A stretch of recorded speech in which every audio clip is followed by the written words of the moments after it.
Hey YouTube, Abdel Carfix. I know I have a quick video here for you.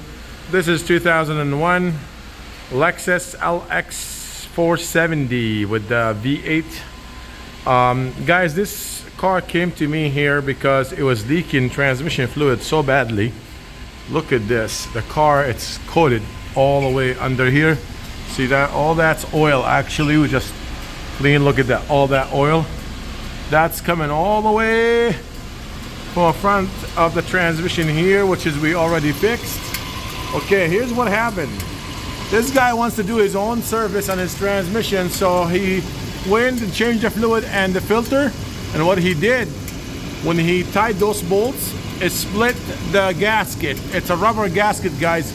Especially Toyotas. If you work on Toyotas, Lexus, and you have a rubber gasket, or I would say most cars with rubber gasket, be gentle with the snugging those bolts. If you don't have a torque spec, just barely stop them. Just barely stop them and check for leaks. Do not tie them. These were tied so badly, the pan is bent. If you look in here, some of the bolts, it was bent inward. So I end up having to actually bang them up to bring them back straight. Okay, now no more leaking. You know, thank God. I was thinking maybe we'd have to change the pan, but the pan is great now. This is just the residue from all the leak. I cleaned as much as I can, but it was leaking so bad, guys.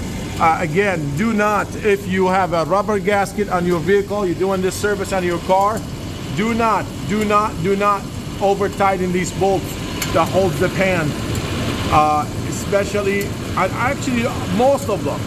So do not, unless you have a metal one, you know, and even a metal one, just tie it to stop it. And if you don't have the torque spec, but if you have torque spec, that's the best way to go. But I don't use torque spec on those. What I do, I just use a 1/4 inch socket like that, and socket and ratchet, and I just go very gentle all around. Now I can run, I can keep checking, but I know it's not gonna leak if you're gentle with it. Okay, I've done this a billion times, but I have, when I was new to mechanic work 20 some years ago, I have done split those gaskets. I thought the tighter you go, the better it is, and it'll seal it better. That's not true. It'll damage the gasket and you'll have to redo it. So that's what happened here. They did it their own work, they fucked it up, and now he's back in here getting it done. So again, if you have any rubber gasket, go gentle with those bolts. Do not over tighten them. Thank you for watching my video. Subscribe please to the channel. If you get to any of my videos, subscribe. I would greatly appreciate it. Thank you.